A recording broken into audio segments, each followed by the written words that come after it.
Hi dears, എല്ലാവർക്കും പുതിയൊരു വീഡിയോയിലേക്ക് സ്വാഗതം. ഇന്നത്തെ വീഡിയോയിൽ നമ്മൾ വീട്ടിൽ വേസ്റ്റായിട്ട് വലിച്ചെറിഞ്ഞ് കളയുന്ന സാധനങ്ങൾ നമുക്ക് എത്രത്തോളം പ്രയോജനപ്രദമാക്കി ഉപയോഗിക്കാം എന്നുള്ള വീഡിയോയാണ്. അപ്പോൾ വീഡിയോ സ്കിപ്പ് ചെയ്യാതെ എല്ലാവരും കാണുക. അതുപോലെ തന്നെ ഇഷ്ടമാണെങ്കിൽ ലൈക്ക് ചെയ്യാനും മറ്റുള്ളവർക്കൊന്ന് ഷെയർ ചെയ്ത് കൊടുക്കാനും മറക്കല്ലേ. ചാനൽ സബ്സ്ക്രൈബ് ചെയ്യാതെ കാണുന്ന കൂട്ടുകാരുണ്ടെങ്കിൽ ഒന്ന് സബ്സ്ക്രൈബ് ചെയ്ത് സപ്പോർട്ട് ചെയ്യണേ. അപ്പോൾ നമുക്ക് ഇന്നത്തെ വീഡിയോയിലേക്ക് കടക്കാം. നമ്മൾ അതിന് വേണ്ടിയിട്ട് കുറച്ച് ചിരട്ടകളാണ് എടുത്തിട്ടുള്ളത്. അപ്പോൾ ഈ ചിരട്ടകൾക്ക് ഒരുപാട് ഗുണങ്ങളുണ്ട്. നമുക്ക് ആരോഗ്യപരമായിട്ടും അതുപോലെ കരകൗശല വസ്തുക്കൾ ഉണ്ടാക്കാനായിട്ടാണെങ്കിലും നമ്മുടെ കിച്ചൺ ടിപ്സിന് വേണ്ടിയിട്ടാണെങ്കിലും ഈ ഒരു ചിരട്ട മതിയാകും. അപ്പോൾ അതിന് വേണ്ടിയിട്ട് ഞാൻ കുറച്ച് കഷ്ണങ്ങളാക്കി എടുത്ത് വെച്ചിട്ടുണ്ട് ചിരട്ട. ഇത് എന്തെങ്കിലും കല്ലുമ്മ വെച്ചിട്ട് പൊട്ടിച്ചെടുക്കാം നമുക്ക്. ആദ്യത്തെ ടിപ്പ് എന്താണെന്ന് വെച്ചാൽ, ഇതുപോലെ നമ്മൾ ഉപ്പൊക്കെ ഇട്ട് വെക്കുന്ന ഭരണിയിൽ ഇതുപോലെ ഒരു ചെറിയ കഷ്ണം ചിരട്ട ഇട്ട് വയ്ക്കുകയാണെങ്കിൽ ആ ഉപ്പ് ഒരിക്കലും വെള്ളം നനഞ്ഞിട്ട് ഇങ്ങനെ ഈർപ്പം തട്ടി ചീത്തയാവാതെ ഇരിക്കും. അപ്പോൾ നമ്മളുടെ കയ്യിൽ ഇതുപോലെയുള്ള ചിരട്ടക്കൈലുകൾ ഉണ്ടെങ്കിൽ അത് ഉപ്പിലിടുന്നതാണ് ഏറ്റവും നല്ലത്. ഇത് ഞാൻ ഒരു ചിരട്ട പൊട്ടിച്ചുണ്ടാക്കിയതാണ്, ചെറിയൊരു സ്പൂണിൻ്റെ ഷേപ്പിൽ. അപ്പോൾ ഇതിൻ്റെ വീഡിയോ ഞാനിതിന് മുമ്പ് ഇട്ടിട്ടുണ്ട്. അത് കാണണമെങ്കിൽ നിങ്ങൾക്ക് വേണമെങ്കിൽ ചാനലിൽ കയറി കാണാവുന്നതാണ്. ഇതുപോലൊരു ചിരട്ട കൊണ്ട് ചെറിയ സ്പൂൺ ഉണ്ടാക്കിയിടുകയാണെങ്കിൽ നമുക്ക് ഉപ്പ് ചീത്തയാവാതെ ഇരിക്കുകയും ചെയ്യും. ഇതുപോലെ സ്പൂണ് വേറെ സ്റ്റീലിൻ്റെ ഇടേണ്ട ആവശ്യമില്ല. സ്റ്റീലിൻ്റെ സ്പൂണൊക്കെ നമ്മൾ ഉപ്പിലിടുകയാണെങ്കിൽ തുരുമ്പെടുത്തിട്ട് അത് ചീത്തയായി പോകും. അതുകൊണ്ട് ചിരട്ടയുടെ സ്പൂണാണെങ്കിൽ ഏറ്റവും നല്ലത്, അല്ലെങ്കിൽ മരത്തിൻ്റെ സ്പൂണ്. അപ്പോൾ ഇതുപോലെ ചിരട്ടയുടെ കഷ്ണം ഇട്ട് വെച്ചാലും മതിയാകും, നമുക്ക് ഉപ്പൊന്നും വെള്ളം ഒലിച്ച് പോകാതെ ഇരിക്കാൻ വേണ്ടിയിട്ട്. അടുത്തൊരു ടിപ്പ്, നമ്മുടെ കയ്യിൽ ഇതുപോലെയുള്ള ചട്ടികളൊക്കെ വെറുതെ ഇരിപ്പുണ്ടാകും. ചിലപ്പോൾ ചെറിയ പൊട്ടൊക്കെ വന്ന ചട്ടികളായിരിക്കും. ഇതിപ്പോൾ ഒരു ചട്ടിയുടെ ഒരു മൂടിപ്പാത്രമാണ്. അതിനകത്തേക്ക് കുറച്ച് ചിരട്ടയുടെ കഷ്ണങ്ങൾ ഇട്ട് കൊടുക്കുന്നുണ്ട്. ഇത് നന്നായിട്ടൊന്ന് കത്തി നമുക്കൊന്ന് കനലാക്കി എടുക്കാം. അപ്പോൾ ഇത് കത്തിച്ചിട്ട് കനലായി വരുമ്പോഴേക്കും നമുക്കതിലേക്ക് കുറച്ച് വെള്ളം തളിച്ച് അതൊന്ന് കെടുത്തിയെടുക്കാം. ഫുള്ളായിട്ട് കത്തി ചാരമായി പോകാതെ അതിന് മുമ്പ് തന്നെ കനൽ നമുക്ക് കെടുത്തിയിട്ട് എടുക്കണം. ഈ ഒരു കരിക്കഷ്ണം നമുക്ക് ഒരുപാട് കാര്യങ്ങൾക്കായിട്ട് യൂസ് ചെയ്യാവുന്നതാണ്. അപ്പോൾ ഇത് നമുക്ക് മിക്സിയുടെ ജാറിലിട്ട് നന്നായിട്ടൊന്ന് പൊടിച്ചെടുക്കുക. അപ്പോൾ മിക്സിയുടെ ജാറിലേക്ക് ഇടുമ്പോൾ കരിയാത്ത കത്തിപ്പോകാത്ത കഷ്ണങ്ങളൊക്കെ ഉണ്ടെങ്കിൽ മാറ്റി വയ്ക്കാനായിട്ട് പ്രത്യേകം ശ്രദ്ധിക്കണം. കാരണം നമ്മുടെ മിക്സി ജാറ് കേടായി പോകാനായിട്ട് സാധ്യതയുണ്ട്. കാരണം ബ്ലേഡ് ഒടിഞ്ഞു പോകാനുള്ള ചാൻസ് ഉണ്ട്. അപ്പോൾ കത്താത്ത കഷ്ണങ്ങളുണ്ടെങ്കിൽ എടുത്ത് മാറ്റി വെക്കാനായിട്ട് ശ്രദ്ധിക്കുക. ഇതുപോലെയുള്ള കത്തിയ കരി പോലെ ആയിട്ടുള്ള ചിരട്ട മാത്രം നമ്മൾ പൊടിക്കാനായിട്ട് എടുക്കുകയുള്ളൂ, അല്ലെങ്കിൽ മിക്സി നമ്മളുടെ ബ്ലേഡ് ഒടിഞ്ഞു പോകും. ഇനി ഇത് നന്നായിട്ടൊന്ന് പൊടിച്ചെടുക്കാം. ഇത് പൊടിക്കുമ്പോൾ നമ്മുടെ മിക്സിയുടെ ജാറിൻ്റെ മൂടിയിൽ നന്നായിട്ട് പൊടി പാറി വന്നിട്ട് പിടിച്ചിരിപ്പുണ്ടാകും. ഈ ഒരു പൊടി നമുക്ക് സെപ്പറേറ്റ് ആയിട്ട് വേറൊരു പാത്രത്തിലേക്ക് മാറ്റിയെടുക്കാം. ഇതുകൊണ്ട് നമുക്കൊരു യൂസ് ഉണ്ട്. അപ്പോൾ ഇതൊരു സ്പൂണോളമൊക്കെ നമുക്ക് കിട്ടും. ഇത് നമുക്കൊരു ചെറിയൊരു പാത്രത്തിലേക്ക് മാറ്റി നന്നായിട്ട് പൊടിഞ്ഞ് നല്ല ഭസ്മം പോലെ ഇരിക്കുന്ന പൊടിയാണ്. അപ്പോൾ ഇതിലേക്ക് മറ്റത് മിക്സ് ചെയ്യാതെ ഇത് മാത്രമായിട്ട് നമുക്കൊരു ചെറിയ പാത്രത്തിലേക്ക് എടുത്ത് മാറ്റി വയ്ക്കാം. ഇതുപോലെയുള്ള പ്ലാസ്റ്റിക്കിൻ്റെ പാത്രമൊക്കെ ഉണ്ടെങ്കിൽ നമുക്ക് അതിലേക്ക് ഇട്ട് വയ്ക്കാം. ചെറിയൊരു ഡെപ്പ പോലെയുള്ളതൊക്കെ ഉണ്ടെങ്കിൽ അതിലേക്കും നമുക്കിത് ഇട്ട് വയ്ക്കാം. ഈ ഒരു പൊടിയിലേക്ക് നമുക്ക് കുറച്ച് ആവണക്കെണ്ണ ഒഴിച്ചു കൊടുക്കാം. കുറേശ്ശെ ഒഴിച്ചു കൊടുക്കണം. ആവണക്കെണ്ണ സാധാരണ നമ്മൾ ഉപയോഗിക്കുന്നത് ഈ നമ്മുടെ രോമങ്ങളില്ലാത്തവർക്ക്, അതായത് മീശ, താടി, ഇതിലൊക്കെ രോമങ്ങൾ കുറവുള്ളവർ, അല്ലെങ്കിൽ പുരുകത്തിൽ രോമം കുറവുള്ളവർക്കൊക്കെ ഈ ആവണക്കെണ്ണ വളരെ നല്ലതാണ്. അപ്പോൾ ഇത് രോമം കുറവുള്ളിടത്ത് നമുക്ക് സ്ഥിരമായിട്ട് തേച്ച് കൊടുക്കുകയാണെങ്കിൽ അവിടെയൊക്കെ രോമം വരാനായിട്ട് ഹെൽപ്പ് ചെയ്യും.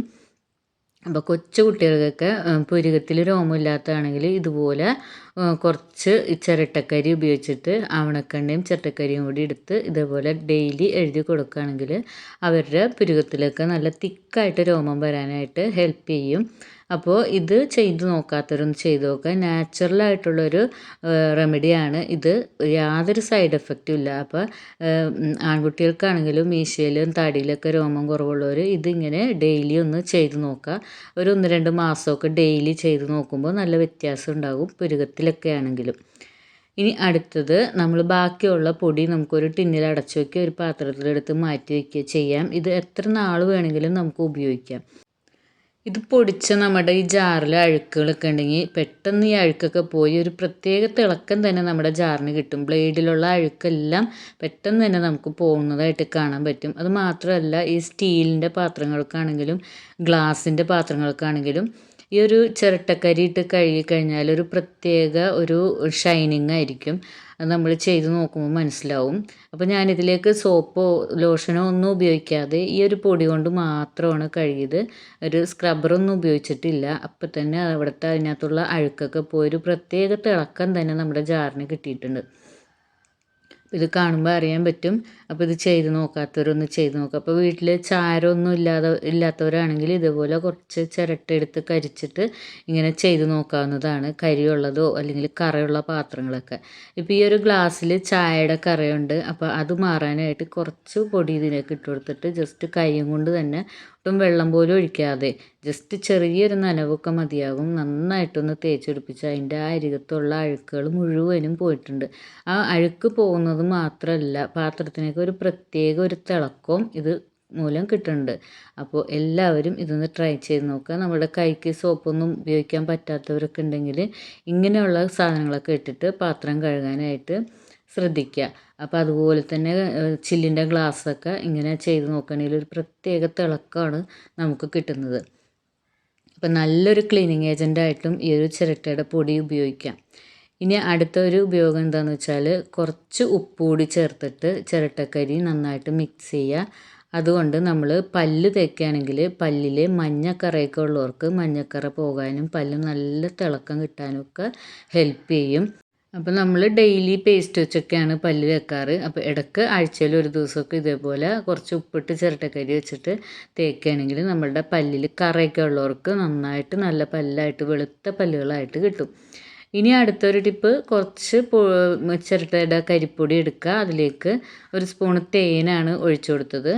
ഈ ഒരു തേൻ മിക്സ് ചെയ്ത കരി നമുക്ക് മുഖത്തും കയ്യിലൊക്കെ മാസ്ക് പോലെ ഇട്ട് കൊടുക്കാവുന്നതാണ്. നമ്മൾ സാധാരണ ചാർക്കോൾ മാസ്ക് ഒക്കെ നമ്മൾ ഓൺലൈനിൽ നിന്നും കടകളിൽ നിന്നൊക്കെ നമ്മൾ വാങ്ങിക്കാറുണ്ട്. ഒരുപാട് പൈസ കൊടുത്തിട്ടാണ് ഈ ചാർക്കോൾ മാസ്ക് ഒക്കെ നമ്മൾ വാങ്ങിക്കുന്നത്. അപ്പോൾ അത് വാങ്ങിച്ച് പൈസ കളയാതെ നമുക്ക് ഇതുപോലെ കുറച്ച് തേനും ഈ ഒരു കരിപ്പൊടിയും കൂടി ചേർത്തിട്ട് നമ്മൾ മാസ്ക് ആക്കി ഇടുകയാണെങ്കിൽ നമ്മളുടെ മുഖത്തുള്ള കറുത്ത പാടുകളും കുത്തുകളും ഒക്കെ മാറിയിട്ട് നല്ല തിളക്കമുള്ള ഒരു സ്കിന്നായിട്ട് മാറാനായിട്ട് ഹെൽപ്പ് ചെയ്യും. അപ്പോൾ അതൊരു 1-2 പ്രാവശ്യം ചെയ്താൽ പോരാ, സ്ഥിരമായിട്ട് ചെയ്യേണ്ടതായിട്ടുണ്ട്. തേനും നല്ലൊരു മുഖത്തെ പാടൊക്കെ പോകാനായിട്ട് നമുക്ക് ഹെൽപ്പ് ചെയ്യുന്നതാണ്. ഇനി അടുത്തത് ഞാനത് ഒരു ചിരട്ടയുടെ കഷ്ണങ്ങളാണ് ഒരു തേങ്ങയുടെ ചിരട്ടയുടെ കഷ്ണങ്ങളാണ് കഴുകിയെടുത്തതാണ്. ഇനി കുറച്ച് പേരയിലയും കൂടി എടുത്തിട്ടുണ്ട്. ഇത് നന്നായിട്ട് കഴുകിയെടുക്കാം. അതിനുശേഷം ഇത് രണ്ടും ഒരു പാനിലേക്ക് ഇട്ട് കൊടുക്കാം. ഈ പേരയിലയും അതുപോലെ ചിരട്ടയും നമ്മുടെ ഹെൽത്തിന് ഒരുപാട് ഗുണം നൽകുന്നതാണ്. ഇതിലേക്ക് ഞാൻ 1 ലിറ്റർ വെള്ളം ഒഴിച്ചിട്ടുണ്ട്. അപ്പോൾ 1 ലിറ്റർ വെള്ളത്തിൽ ഒരു തേങ്ങ മുഴുവൻ തേങ്ങയുടെ ചിരട്ടയാണ് ഇട്ട് കൊടുത്തത്. ഒരു 5-6 പേരയില ഇട്ട് കൊടുത്തിട്ടുണ്ട്.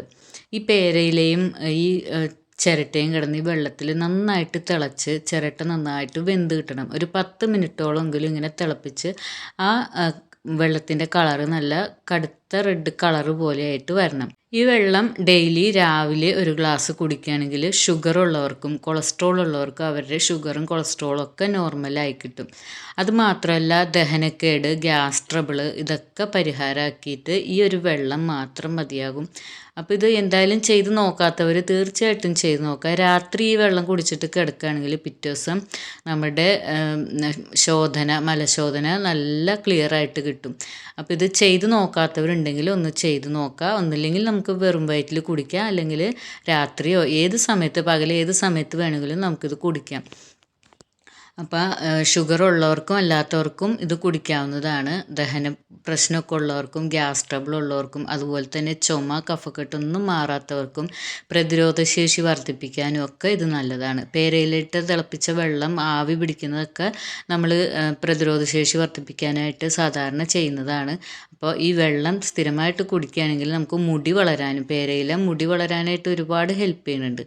അപ്പോൾ നമ്മളുടെ മുടി നല്ല ഇടതൂർന്ന് വരാനും അതുപോലെ ഹെൽത്തിനും ഒക്കെ ഈ ഒരു പേരയിലയും ഈ ചിരട്ട വെന്ത വെള്ളവും കൂടി ഇട്ട് കുടിച്ചാൽ നമുക്ക് ഒരുപാട് ബെനിഫിറ്റ് ഉണ്ടാവും. അപ്പോൾ ഇത് ചെയ്ത് നോക്കാത്തവരൊന്ന് ചെയ്ത് നോക്കുക.